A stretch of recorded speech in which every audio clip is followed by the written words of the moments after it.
Hello, I'm William Spots, and welcome to the second episode of the Kitchen Debates. Today my guest is Dashiell Decker, an expert in American military history and socio-political trends. Today we'll be talking about the 1960s, hence my very countercultural outfit. Stay tuned for a presidential news quiz of the week to test Dashiell's knowledge, and we'll tally the scores from Henry and Dashiell to see which one is better at presidential trivia in the news. Stay tuned, and welcome to Presidential History. Thanks for coming on the show. Glad to be here. So, what did you choose to talk about today? So, my choice was the 1960s, just because it's a really fun era, and there's obviously a lot that, happened during the 60s. It was a defining point during not only the 20th century, but throughout all of American history in general. And there's so much that goes on. We've got 3 different presidents, whole different cultural shifts. The beginning was completely different from the end. It's just a really fascinating time period in general to break down.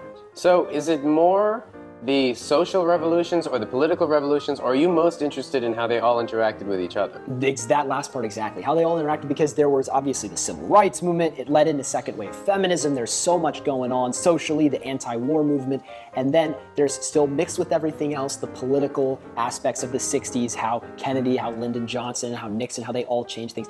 There's so much that really does intertwine throughout the whole time period. So yeah, it's very fun to look at the whole picture. Okay, I mean, I think the thing about the 60s is it didn't really start in the 60s. There's so many roots to the 60s, or at least the 60s as we know it, as we're referring to it, is kind of this consummation of the end of World War II and the joy that carries over into the post-war period. And then there's also Kennedy, which I think, at least in my opinion, was kind of the starting point of the 60s. The handsome president. Yeah. Kind of echoing, Franklin Pierce almost exactly 1 century beforehand. I don't know if you can compare Kennedy to Franklin Pierce. That's true, sure, but the handsome part of them being like... Sure, but Franklin Pierce was much more of an idiot. I mean, well, going back to that. That's true, but I mean, I think that what's interesting about them is that they're almost exactly a century apart, and their for sure. Their handsomeness and their kind of their way of being part of the popular culture was a big part of their political appeal. Especially for Kennedy. So what role do you think Kennedy played in beginning these political and social revolutions? And do you think he knew what he was doing, or it was more that he used whatever, small upheaval that he could cause for his own political benefit? He really did keep some of the status quo involved.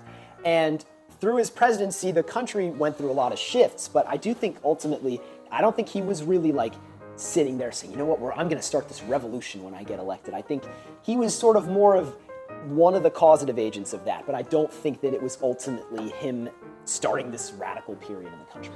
It just feels like Eisenhower's presidency was more, let's enjoy what we have, and Kennedy's presidency kind of turned around, and these kids who were born, either right after the war or during the war, they kind of said, okay, we have what we have.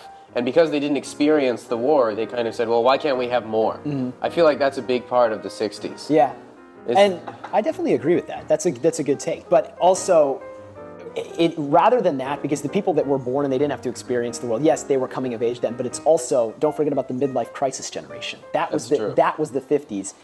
Those people who had married at 20, they settle down, they have 3 kids, the perfect suburban family life with their nice car. Well, one car, I should say, to qualify that. 1 car, 1 job, housewife. They hit 40, they realize, what the heck have I done with my life? I didn't think I would have to commit to this for 80 years.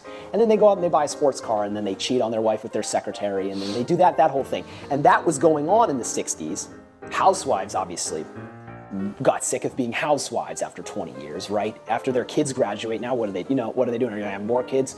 And then that kind of kicked off second wave feminism. People wanted to leave the house. They wanted to get divorces from their husbands, So a lot of this stuff goes in with it. And you're definitely right about the kids being a big part of it. That's like the young hippie movement, the people that didn't experience the war.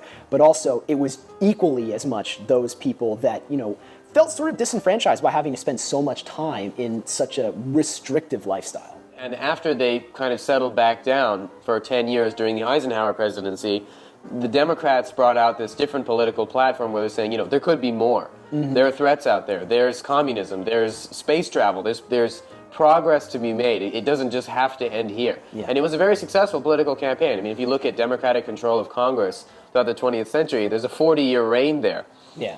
That extends through Kennedy's presidency. It's right in the middle, Right. So I think that there's a lot of the 60s that comes from, even the 20s. And that the 60s is more of a rebellious repeat of the 20s. And that the time afterward, kind of pushing into Carter and Reagan, the economic fall, also mirrors the end of the 20s. Yeah. So it's kind of like an interesting flip of the exact same, or at least the same outline of what happened between 1918 and 1945 with 1945 and 1970. So let me run a quote by you because I think that Lyndon Johnson is a very important part of this conversation here. We haven't gotten to him yet. Yeah.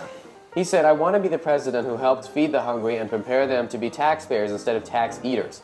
I want to be the president who helped the poor find their own way." So, as inspiring as this quote may be, quotes like this are a dime a dozen with the presidents, right? This is something that's really easy to find. Yeah.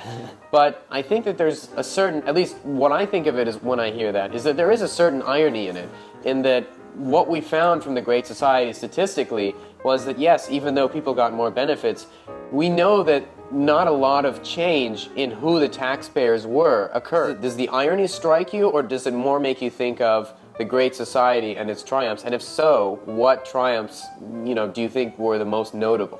Yeah, and ultimately, I have to say, I do think, more along the lines of the triumphs. I think the Great Society program was a big step for, not only the way the government's perceived in America, but also just everything surrounding that. The fact that the government for the first time was sort of being used as a safety net to help disenfranchise people, to give people Medicare and the whole, everything like that. With, healthcare benefits, Great Society trying to keep the poor people there, keep their feet up. And it's true that, there might not have been a huge impact in terms of, the way taxpayer dollars were functioning, but it wasn't continuous. Like, that action was not continuous. It was pretty soon after that there was a stagflation period, and then there was, the whole trickle-down economics era. So it kind of didn't really allow for a different sort of growth between social classes to continue. But that's also not something that there's necessarily going to happen. There's still always going to be a lower class. That's just how society works. And a big societal change is a thing. It's always going to be because of a lot of other things. A lot of little things always stack up. Sometimes there's one bigger event, but it's not always one thing causes such a massive change. It's usually there's going to be some other stuff going on with it too that's creating an overall feeling of unrest. So perhaps we can end the debate, or at least the discussion, in the least pleasurable way possible for the viewers by saying it's complicated. It is very complicated. All right. Do you know what time it is? I don't know. What time is it? It's time for the presidential news quiz. Here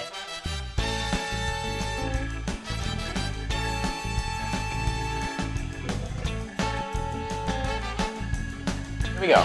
Early last week, President Biden saddled up for a fight over inflation with the chair of what governmental body? The Federal Reserve. That's correct. On Thursday, the Biden admin announced that the COVID vaccine would soon be available for what age group? Infants or... Yeah, sure, like children, infants. Now, I'll give you half points. It's children under 5. Yeah, that's infancy. After a deadly school shooting last week, the president visited what Texas town? Uvalde. That's correct. As weird as the title may be, Yeah. our hearts go out to the people who obviously were victims. Of course. During his speech in that town, Biden said, and finished the phrase, "When in God's name are we going to stand up to the..." Gun lobby? That's correct. Right. Maybe you can see it, I don't know. I see. Last week, Green advocates called for President Biden to declare an emergency on what issue?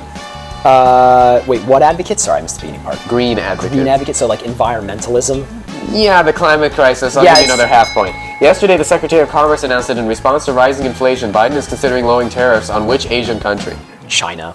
Yes, correct. On Sunday afternoon, it was announced that after President Biden would be making his first appearance on which late-night television program? Ooh. The Late Show with Stephen Colbert. Nope, it's Jimmy Kimmel. Chose the wrong guy. Yeah. Politico recently reported that Biden's approval rating has sunk below which of his predecessors? Trump. That's correct.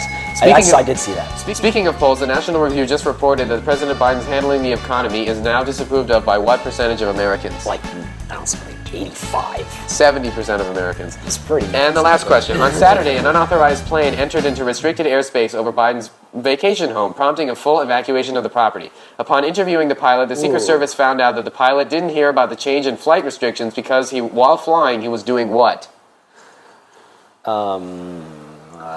Smoking marijuana. Listening to the wrong radio channel. Oh. I was happy to come on. Thanks so much for having me. I will be back.